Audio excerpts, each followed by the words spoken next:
Greetings, eager young musical minds, and welcome to Unit 2 of Remote Music Studio. At this point, you should have already completed all of the Unit 1 tasks, including having our introductory lesson, selecting your piece of music for study for the entire term, and started to formulate some of your goals for the term. In Unit 2, we're going to explore your piece in a little bit more detail and also have our first performance of the term. So, as we scroll down here and take a look at our learning objectives, we can see that you are going to be listening to and adjudicating two performances of the piece you have selected. You're going to be comparing, contrasting those performances, and using them to help come up with some more specific performance goals, or rather, things that you would like to incorporate into your performance. As we take a look at each of the components that we're going to be getting into in this unit, the first thing you really need to do, and you need to get on this sooner rather than later, is locating two performances of your piece of music. Now, I think the easiest way to do this is to go to a website such as YouTube and look for performances there, but you are certainly welcome to use anything at your disposal. CDs, live performances, although I really think YouTube is going to be the easiest. As an example here, I've already gotten a couple loaded up. In Unit 1, I used the Hummel Trumpet Concerto as my sample piece, and when I go to YouTube and I type in Hummel Trumpet Concerto, I can see there's a lot of options here, which is really great for me, but can also be a little confusing. That concerto is a pretty popular one, and there's going to be a lot. The trick is going to be sorting through all of them that are here. Now, for some of your pieces, if it's not very well known, you may just need to get in there, dig around, and find some.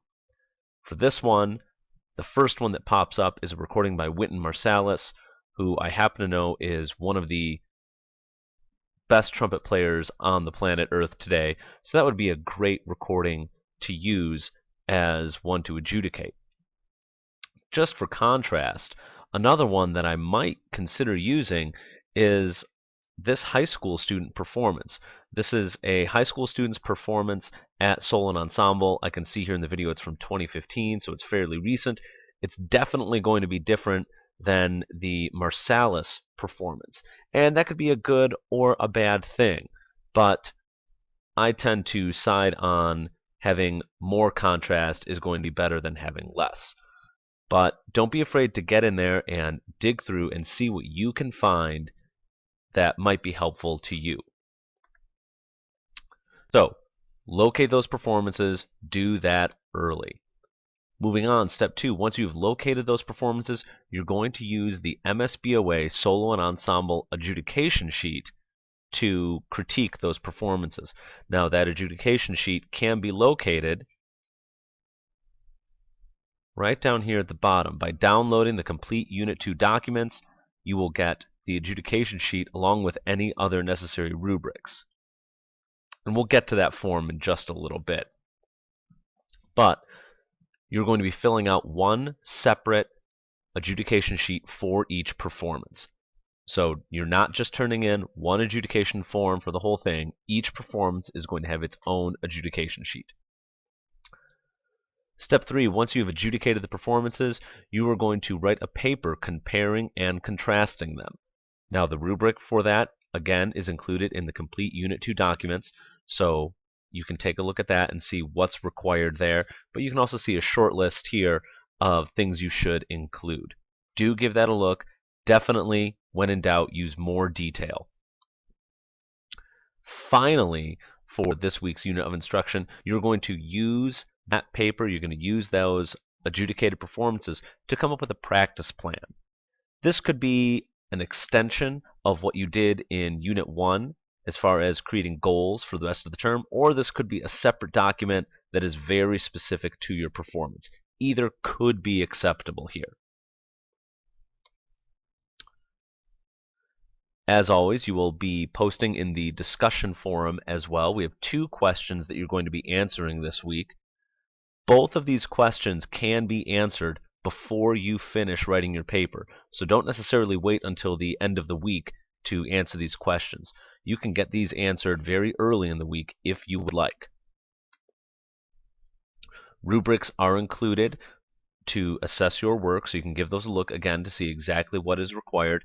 Please notice here that any papers or plans that score less than 75% will be asked to be resubmitted with changes made as suggested. I encourage you to ask for help along the way so you can get over that mark on your initial turn-in, but if you don't, it's okay. Turn it in, I'll make some comments, you'll make some changes, and we'll get it to where it needs to be. You do have more to turn in this week, so I do recommend this timeline as far as keeping you on track. Get your items located early, get a rough draft written, get your questions answered, review, edit your paper, and get that practice plan going. Don't forget also this week that you're going to be giving your first performance in Masterclass. All students will be watching this, and we'll go over that a little bit more in the actual class. But this performance is going to be of your selected piece. It's going to be rough. It's okay. It does not have to be perfect. Consider this a pre-test. It's almost your sight reading performance. Your classmates will use this to help come up with some help for you, some specific comments to help you move forward.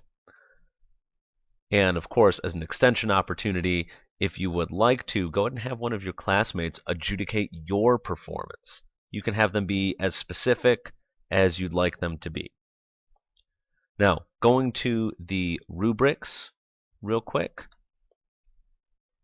You can look these over yourself once you have them downloaded, but in terms of getting your paper written, you can see here that we have a simple 5-point rubric, although ideas and content are worth double.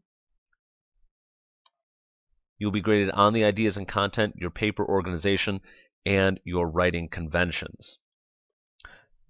Of course, turning in the adjudication forms will also be required. Do make sure that when you are turning those in, that they are legible and that you are hitting all categories. And that is going to be down here just below in a second.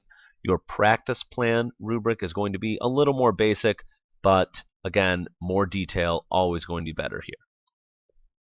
For the MSBOA adjudication rubric, as this is the official document used to adjudicate solo and ensemble performances for the Michigan School Band and Orchestra Association, there's going to be some things on here that you're not going to need to concern yourselves with. You don't need to worry about any of this information up here at the top, nor will you necessarily have to worry about any of this information down here as far as selection, accompaniment, embouchure, and so on. The main part you're going to focus on are going to be these 5 categories: tone, intonation, rhythm, technique, and interpretation. Do give those a look and take a look at the subcategories as well.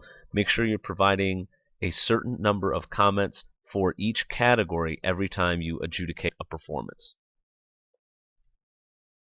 So that is your walkthrough for Unit 2. You are going to want to make sure that everything is good to go on Google Hangouts when it's time for our masterclass. Make sure to still attend your lesson as regularly scheduled. Make sure you are practicing and helping to meet the goals that you are setting for yourself from those lessons. Don't hesitate to contact me if you have any questions. Again, the contact form is located easily on the website. Thank you, everybody. Good luck, and looking forward to hearing what you do this week.